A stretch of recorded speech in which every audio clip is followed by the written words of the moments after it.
안녕하세요. 오늘도 사연 살롱을 찾아주셔서 감사합니다.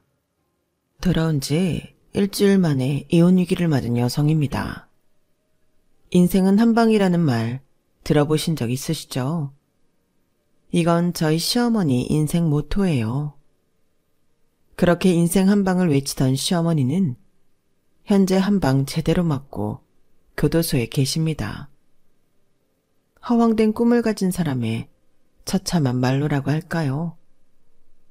아무튼 이런 시어머니 때문에 저희 부부는 결혼 생활 시작부터 위기를 맞았어요.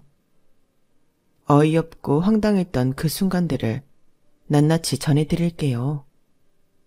남편과 저는 해외여행 중에 만났어요. 당시 저는 5년간 다니던 회사를 그만두고 이직을 단행했는데 출근 날까지 2주 정도 시간적 여유가 있어서 가까운 동남아로 여행을 간 참이었어요. 나트랑에 있는 리조트에서 3박 4일간 휴식을 취하고 근처 도시인 달라스로 떠날 예정이었죠. 달라스로 떠나기 전 체크아웃 시간부터 버스 시간까지 2시간 정도 텀이 생기는 바람에 근처 카페로 들어갔어요. 곳곳에서 한국어가 들리는 걸 보니 한국인들이 많이 찾는 카페인 것 같더라고요. 카페에 앉아 곧 가게 될 달랏 정보를 찾고 있는데 제 곁으로 고양이 한 마리가 다가왔어요. 제 무릎 위에 올라 아양을 떠는 모습이 하도 귀여워서 동영상으로 담고 있었는데 옆자리에서 한국어가 들리더라고요. 친구랑 영상통화를 하고 있는 한국인 여성이었어요. 건너편에 앉은 남자 완전 내 스타일인 거 있지? 아, 혼자 왔으면 당장 꼬시는 건데. 야, 너 그러다 니네 오빠한테 걸리면 어쩌려고 그러냐? 그냥 참아라. 야, 그 돼지는 돈밖에 가진 게 없다니까. 키도 짤뚱하고 살만 띠룩띠룩 쪄선 같이 다니기 얼마나 쪽팔린 줄 알아? 내가 돈 때문에 만나는 거지 그거 아니었으면 진작 헤어졌다. 아, 저런 남자랑 같이 다니면 여행도 할만 하겠는데. 나 그냥 저 남자한테 수작질 할까봐 옆으로 가서 공댕이 슬쩍 디밀고 성추행으로 몰아버릴까? 미친. 너 그 버릇 아직 못 버렸냐? 마음에 든다면서 왜 그런 짓을 하는 건데? 더 완전 또라이 같아. 왜긴 그래야 저 남자가 나를 영영 못 잊지. 내가 못 가질 바에야 강한 인상이라도 남기면 좋잖아. 그 말을 듣는데 기가 막혀서 말이 안 나왔어요. 저런 정신 빠진 사람들 때문에 여자들이 싸잡혀 욕을 먹는 거라는 생각을 하니까 화가 나더라고요. 그런데 그 순간 통화를 마친 여자가 자리에서 일어나 건너편에 있는 남자 곁으로 가는 거예요. 그리곤 손에 든 파우치를 일부러 떨어뜨리더니 줍는 척하면서 엉덩이를 남자 쪽으로 향하지 뭐예요.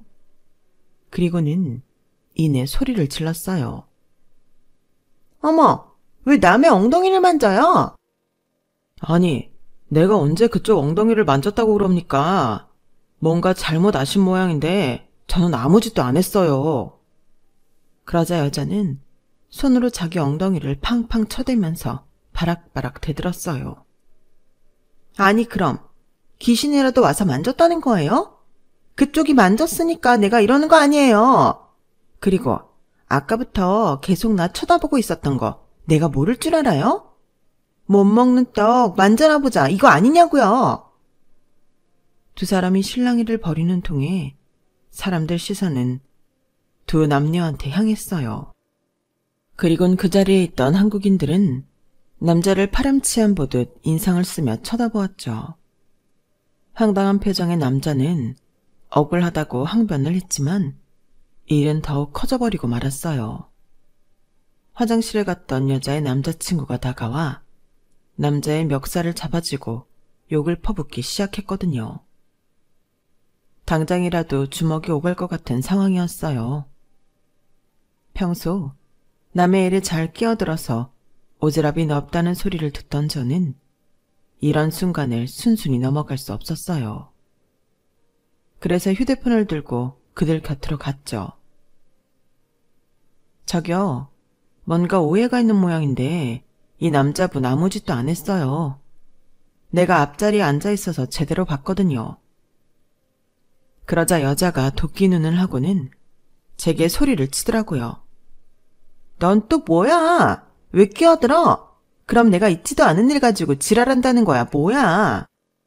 그 뻔뻔함에 순간 욱하기는 했지만 여기서 나까지 화를 내면 일이 더 커질 것 같아서 조용히 말했어요. 저기요, 여자분은 잠시 저랑 따로 얘기 좀 할까요? 내가 보여줄 게 있어서요. 넌 뭔데 끼어들어서 내 여자친구랑 얘기를 하겠대? 할 말 있으면 나 있는 앞에서 해. 통통한 체격에 양팔에 험악한 문신까지 한 여자의 남자친구는 죽일 듯 저를 노려보며 말했어요. 여자는 의기양양하게 그 옆에 서 있었고요. 순간 그냥 확 까버리고 이것들 개망신 줘봐 하는 생각을 하기도 했지만 불쌍한 인간 하나 살린다 생각하고 여자를 끌고 와 제 손에 들린 휴대폰을 내밀었어요. 내가 고양이를 동영상에 담다가 우연히 그쪽이 친구랑 하는 통화 내용을 녹음하게 됐는데 한번 들어볼래요? 그리고는 동영상을 재생해 보여줬더니 여자가 화들짝 놀라며 동영상을 꺼버리더라고요. 그리고는 자기 남자친구한테 가서는 나가자고 팔을 끌어대더라고요. 당연히 남자친구는 왜 이러냐고 정색을 했죠. 오빠, 나 오빠랑 기분 좋게 여행하고 싶어. 그러니까 이번 일은 그냥 똥 밟았다고 생각하고 끝내자. 응? 오빠. 여자의 아양에 남자친구는 못 이기는 척 피식 웃고는 자리를 뜨려고 했어요. 그런데 이건 좀 말이 안 되는 상황인 거잖아요. 가해자가 자기 멋대로 일을 저질러 놓고는 피해자한테 사과도 않고 되려 똥 취급까지 한 거니까요. 피해자인 남자는 어이가 없는지 황당한 표정으로 커플을 바라보고 있었어요. 아무래도 성추행범으로 몰리고 나니 주변 눈치가 보여 어쩌지 못하는 것 같더라고요. 그래서 제가 대신 카페를 나서라는 커플을 불러 세웠어요. 저기요, 이렇게 가면 안 되죠. 그쪽이 잘못한 건데 피해자한테 사과는 해야 할 거 아닙니까? 저 이런 식으로 나온다면 나 동영상 넷상에 올리는 수가 있습니다. 제 말에 당황한 여자는 종종걸음으로 피해 남성한테 와서는 건성으로 미안하다고 말했어요. 그 말투에는 미안함은 손톱만큼도 없고 귀찮으니 이거나 먹고 떨어져라 하는 식이었어요. 당연히 피해 남성은 그런 개떡 같은 사과에 화가 더 난 것 같더라고요. 아니, 지금 이게 사과하는 사람의 자세입니까? 당신 때문에 난 성추행범으로 몰렸다고요. 거기에 대한 시시비비는 제대로 가리고 가란 말입니다. 도대체 뭐가 미안한 건지, 상황이 어떻게 된 건지 확실히 하고 정중하게 사과하세요. 지금껏 당하기만 했던 피해 남성은 입술을 부르르 떨며 말했어요. 그러자 여자의 남자친구가 또다시 달려들더라고요. 조용히 일을 끝내려던 제 계획은 수포로 넘어갔고 하는 수 없이 저는 동영상을 재생해 여자의 남자친구한테 보여줬어요. 거기에는 여자가 남자 옆에 가서 일부러 엉덩이를 들이대는 모습까지 다 찍혀 있어서 빼도 박도 못하고 여자의 범행이 드러나 버렸죠.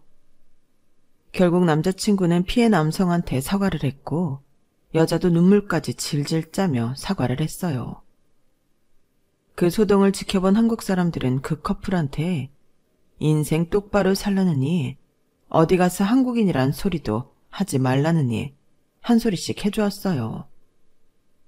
결국 카페에서 쫓겨나듯 나간 커플은 길거리에서 싸움을 벌이더군요.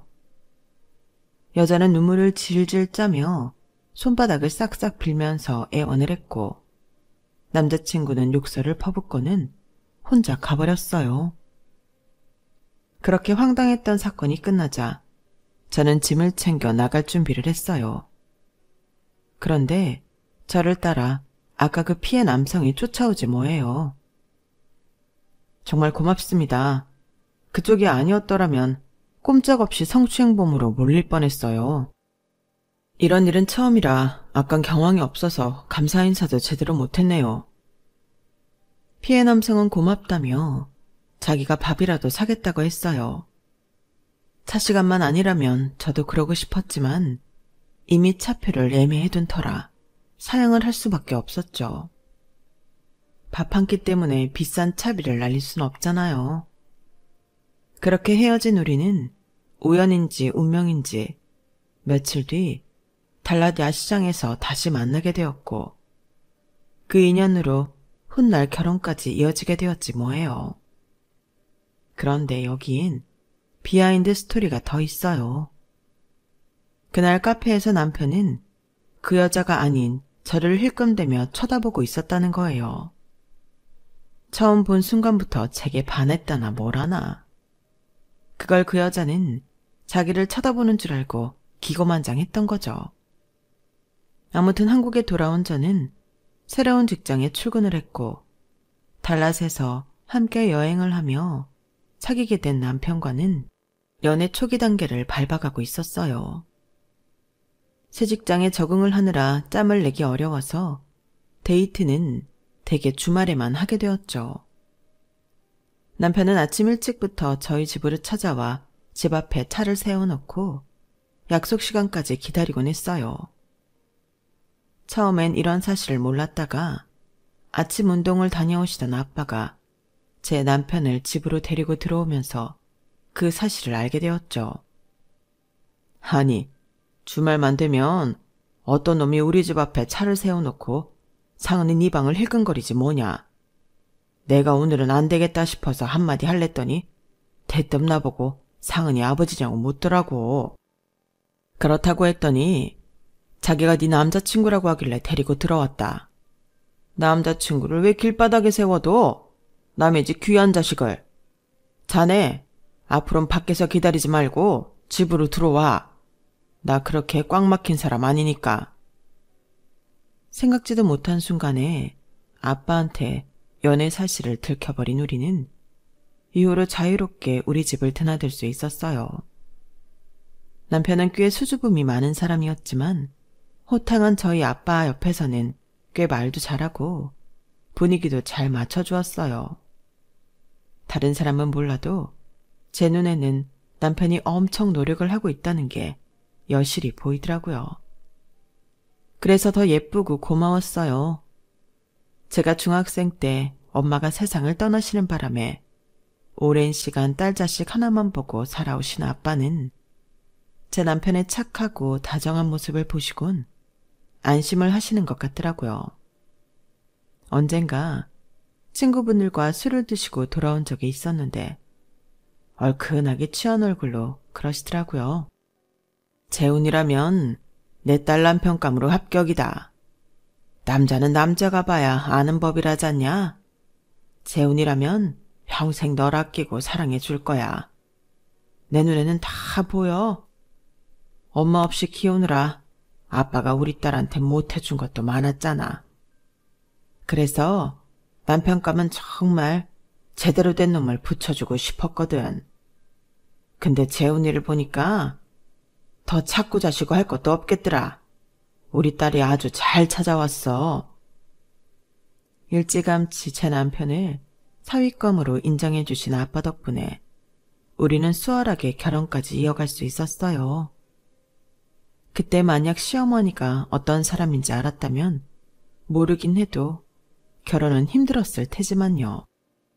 아무튼 연애를 시작한 지 2년 만에 우리는 결혼을 하기로 했고 남은 건 시어머니 허락을 받는 것뿐이었어요. 사실 이미 결혼 계획까지 다 세워놓은 상황이었으니 허락이 아닌 통보에 가까운 거긴 했지만요. 다행히도 시어머니는 저를 마음에 들어 하셨고 우리는 계획대로 결혼 준비를 해나갔어요. 처음엔 전세로 아파트 생활을 할까 했었는데 저희 부서 과장님이 그러시더라고요. 서울에선 아파트든 빌라든 상관없이 집을 사는 게 이득이야. 언제 고집값이 오르긴 하니까. 금전적으로 여유가 있다면 아파트를 사는 게 좋지만 요즘 아파트 값이 도통 말이 안 되는 금액이잖아. 영끌이리 뭐니 해서 아파트 장만하면 뭐해? 매달 이자 갚느라 하우스푸어로 살 뿐인데. 그래도 아파트를 고집하겠다면야 말릴 순 없지만 나라면 처음엔 적은 돈으로 살 수 있는 빌라를 사서 천천히 늘려가겠어. 오르는 속도가 아파트만은 못해도 그만큼 지출도 적잖아. 그 말을 듣고 보니 굳이 빚더미에 앉아가며 아파트를 고집할 필요는 없겠더라고요. 그래서 남편한테 얘기를 해봤더니 남편도 제 생각에 동의해 주었어요. 그래서 부동산을 찾아다니며 괜찮은 빌라를 찾기 시작했어요. 신축이면 좋겠지만 아무래도 신축은 가격이 높더라고요. 가급적이면 은행 도움 없이 우리 두 사람이 가지고 있는 돈으로 해결하고 싶어서 구축이지만 상태가 좋은 집으로 찾아다녔어요. 그렇게 해서 적당한 가격에 25평대 빌라를 살 수 있었어요. 이전 집주인이 리모델링을 싹 해놓은 상태라서 딱히 손댈 거 없이 벽지만 바꾸고 업체를 통해 입주 청소만 한 번 했어요. 살림도 따로 살 거 없이 집에서 쓰던 것들 중 쓸만한 것들은 죄다 들고 와서 신혼집을 꾸몄어요. 그렇게 꾸민 집에는 남편이 먼저 들어와 살게 되었어요. 남편이 살던 원룸을 빼서 집 사는데 보탰기 때문에 남편이 지낼 곳이 없었거든요. 그러다 저도 얼마 안 지나 합류하게 되었고 얼떨결에 결혼식 전에 동거부터 하게 되었어요. 집을 구하는데 돈을 다 써버리는 바람에 남은 돈이 별로 없어서 결혼식은 조촐하게 미니 결혼식을 하기로 했어요. 미니 웨딩을 전문으로 하는 업체에 의뢰했더니 하객 수에 따라 웨딩 장소를 결정할 수 있다고 하더라고요. 업체에서 뽑아준 리스트에 따르면 최소 50명에서 150명까지 수용이 가능했어요. 우리 생각으로는 각각 50명씩 해서 총 100석 규모로 하면 되겠다고 생각했는데 그 얘기를 들으신 시어머니께서 엄청 화를 내시는 거예요. 인생에 한 번뿐인 결혼식인데 코딱지만한 데서 결혼을 하겠다고? 난 반대다.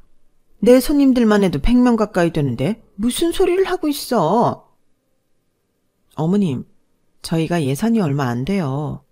집 사느라 돈을 다 써버려서 신혼여행도 나중에 가기로 한걸요.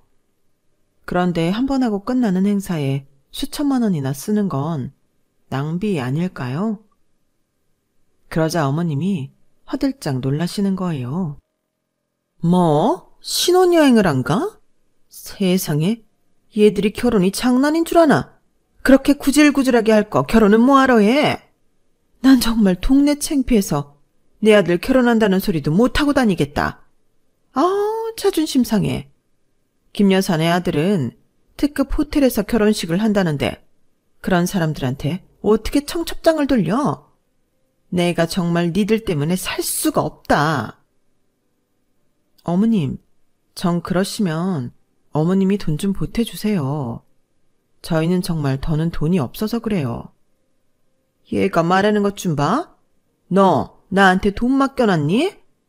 웃기네 정말. 그리고 돈 빌려주고 싶어도 못 줘. 이번에 괜찮은 상품이 나와서 이달치 생활비까지 몽땅 주식에 넣어뒀거든. 어머님, 요즘 주식 상황도 안 좋은데 어쩌시라고 그러세요. 그러다 잘못되면 정말 큰일 나요. 너 지금 나 망하라고 곡하는 거니? 재수없게 왜 이래 정말. 네가 뭘 몰라서 그러는 모양인데 인생은 한 방이다. 구질구질하게 푼돈 가지고 벌벌대면서 살면 평생 그러고 살게 돼. 난 제대로 한 방 터뜨려서 말년은 호화롭게 살다가 죽을 거야. 그때 돼서 부러워하지나 마. 시어머니는 얼어 죽을 인생 한방 타령을 하시며 최소 300석 규모가 아니면 결혼식에 참석 안 하시겠다고 하셨어요. 그러니 어쩔 수 있나요? 할 수 없이 조금 더 큰 웨딩홀에서 결혼식을 올리게 되었죠. 그 바람에 대출을 받아야 하나 고민했는데 아빠가 그 돈을 대신 내주셨어요. 안 그래도 너 결혼할 때 주려고 그가 모아둔 돈이 있다. 이거 가지고 가서 예식장도 잡고 신혼여행도 가거라. 평생 기억에 남는 순간인데 돈 때문에 하고 싶은 거 못하면 얼마나 억울하니. 그러니까 가져가서 마음껏 써. 남으면 비상금으로 가지고 있고. 아빠 혼자 두고 시집을 가는 것도 죄송한데 이렇게 도움까지 받게 되니 기분이 좀 그랬어요. 그러면서 한편으론 이래서 시부모랑 친정부모가 다른 거구나 싶더라고요. 협소한 예식장은 탓하면서 결혼자금 보태주겠다는 말은 한마디도 없는 시어머니와 저희 아빠가 너무 비교가 됐거든요. 그래서 기혼녀들이 시댁에 시자만 들어가도 치를 떠나보다 했어요. 아빠 덕분에 식장도 큰 데로 잡고 신혼여행도 떠날 수 있게 되자 남들 하는 것처럼 제법 그럴듯한 결혼식 모양새가 났어요. 그런데 막상 결혼식 당일이 되니 어머님 앞으로 오신 하객 수가 채 20명도 안 되지 뭐예요. 그래서 식장에 반도 못 채운 채 식을 올려야 했어요. 사람들 앞이라 화는 낼 수 없었지만 속으로는 열통이 터지더라고요. 식장 바꾸면서 추가된 금액이면 신혼여행 경비를 제외하고도 남을 정도였거든요. 그런데 그게 끝이 아니었어요. 패백을 드리고 뒤늦은 점심을 먹고 있는데 어머님이 찾아와 그러시는 거예요. 예, 내 앞으로 온 손님들 축의금은 내가 가져가도 되지? 어디까지나 날 보고 온 내 손님이니까. 그 말에 헛웃음이 났지만 안 된다고 하기도 좀 그랬어요. 그래서 그러시라고 했더니 나중에 보니까 제 남편 앞으로 온 손님 축의금까지 더 챙겨서 가져가셨더라고요. 저희 시댁 형편이 그리 어려운 편은 아닌데도 어머님이 그렇게 돈에 집착하시는 데는 이유가 있어요. 언제 올지 모를 인생의 한 방을 위해 주식에 투자하기 위함이었죠. 남편 말을 들어보니 아버님이 살아계실 때 이런 이유로 어머님과 자주 다투곤 하셨다더라고요. 저희 아버님은 착실히 일해서 돈을 모으는 타입이었고 저희 어머님은 복권이나 투기로 1억 천금을 얻길 바라는 타입이었거든요. 아버님이 교통사고로 돌아가시면서 받았던 사망보험금도 어머님은 주식에 투자를 하셨어요. 그래도 운 좋게 상한가를 몇 번 치면서 총 1억 가까이 버셨다고 하더라고요. 단순히 운이 좋았던 거지만 어머님은 이게 시작이라고 생각하셨던 것 같아요. 그 후로는 현금이 생길 때마다 무조건 주식을 사 모으셨거든요. 그렇게 10년 가까이 시간이 흐르는 동안 어머님은 주식으로 번 돈보다 곱절은 더 잃으셨지만 그래도 헛된 희망을 버리지 않으셨어요. 그리고 결국 선을 넘는 행동을 하게 되셨죠. 신혼여행에서 돌아온 우리 부부는 원래 친정아버지께 인사만 드리고 시댁에서 하룻밤을 보낼 생각을 했었어요. 시댁이 청주라서 당일치기로 돌아오기는 힘들 것 같았거든요. 그런데 어머님이 굳이 청주까지 올 거 없다고 하시더라고요. 번거롭게 뭐하러 청주까지 오니? 마침 나도 서울에 일이 있어서 올라가려던 참이니까 서울에서 보자꾸나. 도착하는 당일은 친정아버지 댁에서 자고 와. 나는 니들 집에 가서 기다릴 테니까. 어머님도 참 그렇게 뭐 있어요. 어머님 일 보시는 동안 저희는 친정에 들러서 인사하고 집으로 갈게요. 저녁 때 저희 집으로 오세요. 저희도 없는 집에 어머님 혼자 가 계시는 게 꺼림칙해서 그렇게 말씀드렸는데 어머님이 한사코 먼저 집에 가 계시겠다는 거예요. 그러면서 현관 키 번호를 알려달라시더라고요. 몇 번의 실랑이 끝에 가르쳐드리긴 했는데 신혼여행지에 있는 내내 신경이 쓰였어요. 아무리 자식네 집이라고는 하지만 엄연히 독립해서 사는 처지인데 함부로 집에 들어가 살림을 훑어보는 게 마음에 내키지 않았거든요. 제가 유별나다고 하시는 분들도 있겠지만 이건 어디까지나 프라이버시 침해라고 생각해요.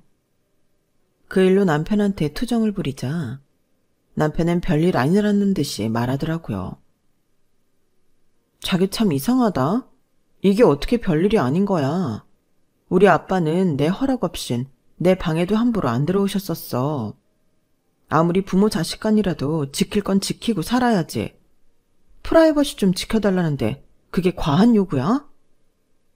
과하다는 게 아니라 다른 사람도 아니고 엄마가 자식 집에 들리는데 그걸 그렇게 유난스럽게 생각하는 게 이상하다는 거지.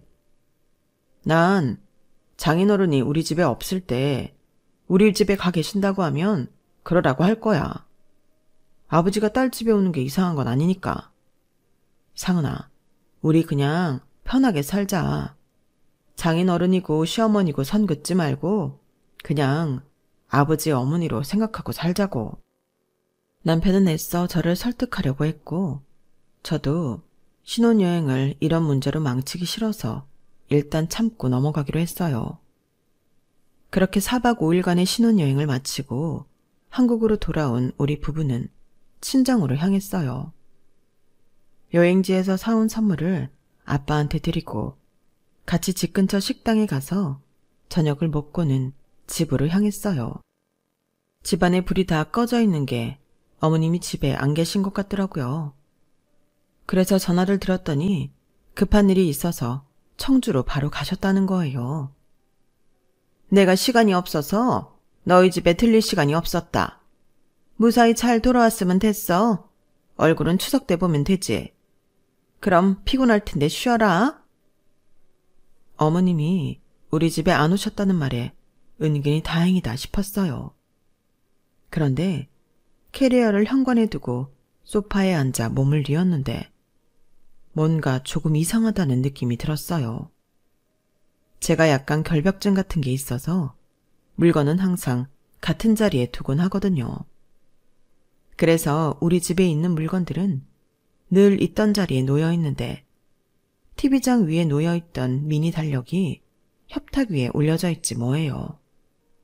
협탁엔 작은 스탠드를 놓아두기 때문에 불빛이 가려져서 주변엔 아무것도 안 놓거든요.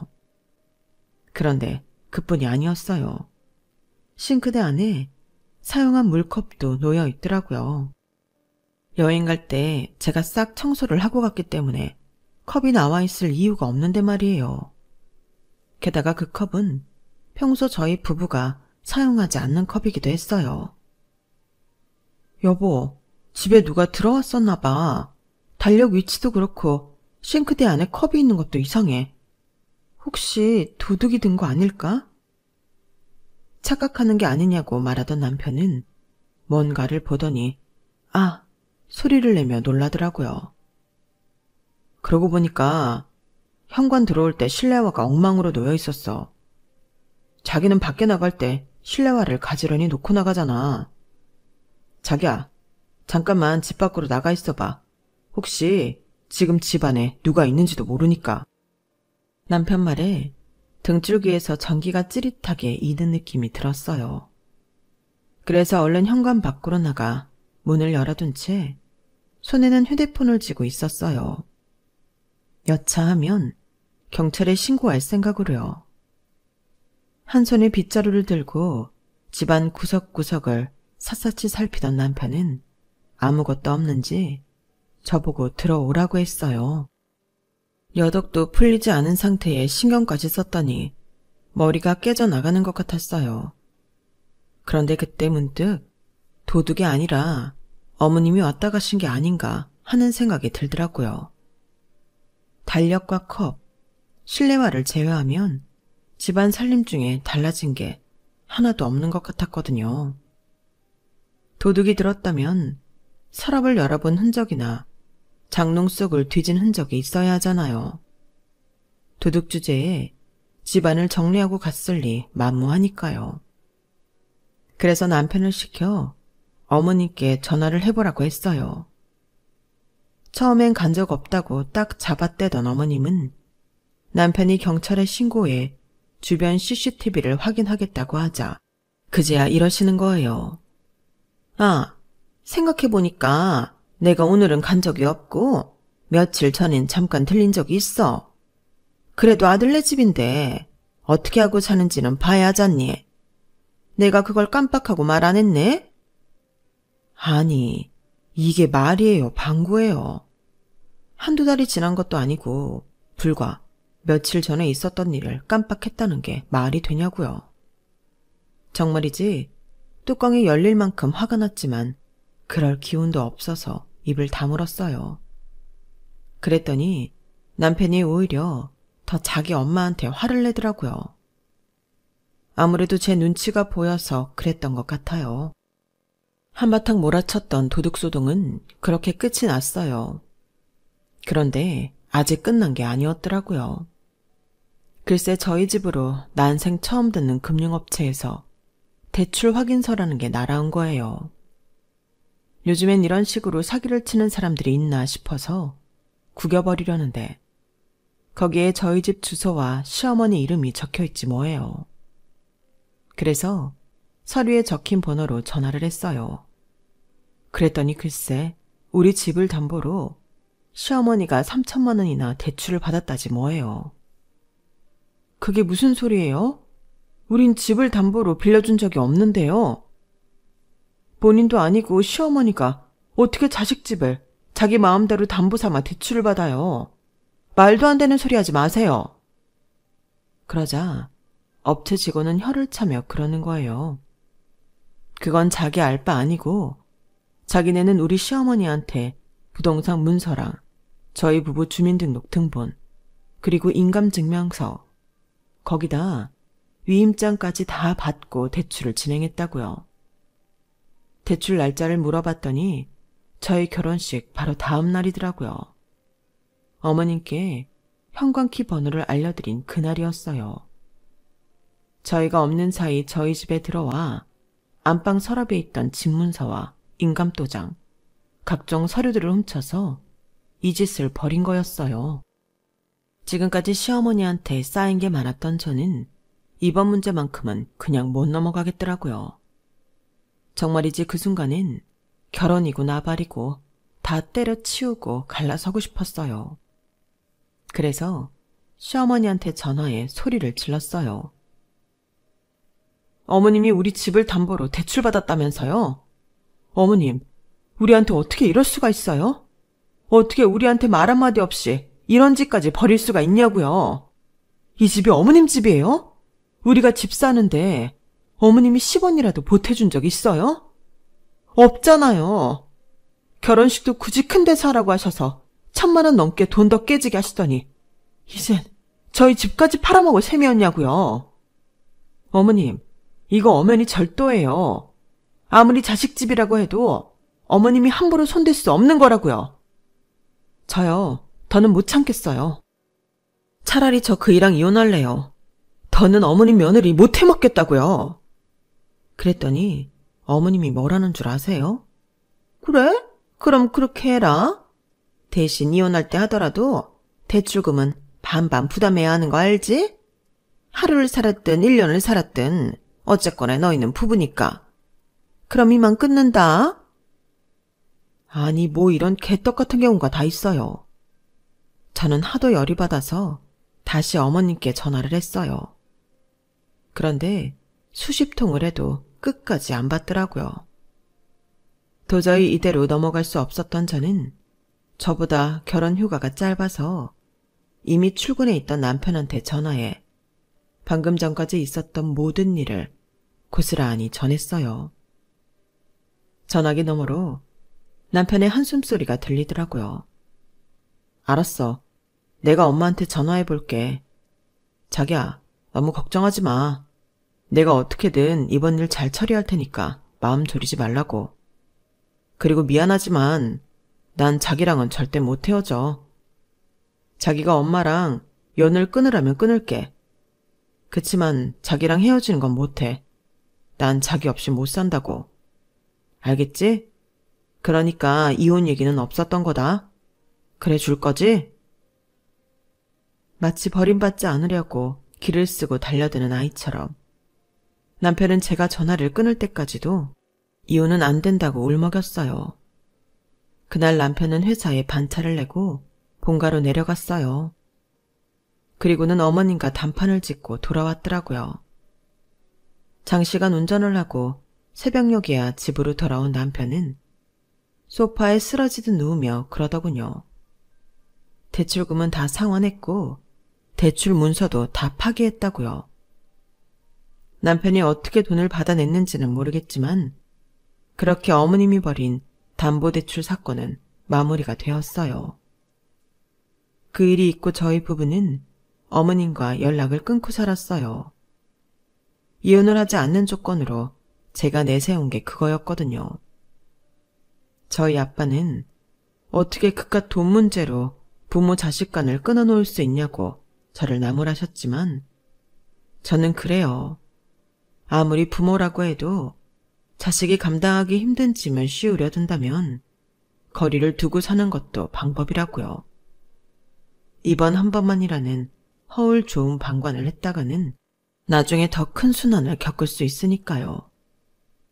연을 끊은 이후에도 어머님은 남편과 저한테 전화를 하셨어요. 집으로 찾아온 적도 있었고요.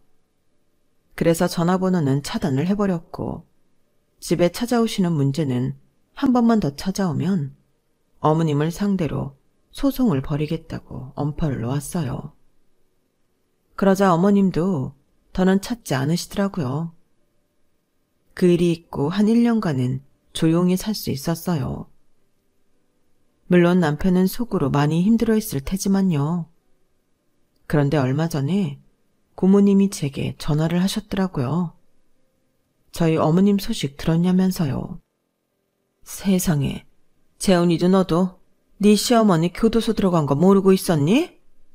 아, 말도 마라. 아주 동네에 소문이 다 났어. 다른 사람도 아니고 자기 동생 내외한테 사기쳤다가 소송당해서 그렇게 됐단다. 우리 오빠가 남겨준 집까지 주식으로 홀라당 날려먹고 자기 동생 집에 얹혀 살면서 그 집 돈 훔쳐다가 그 토톤지 뭔지 아는 도박까지 했다지 않니? 들어보니까 동생 집에 오기 전에 친정에서도 친정부모 연금까지 빼돌려서 도박을 했다던데.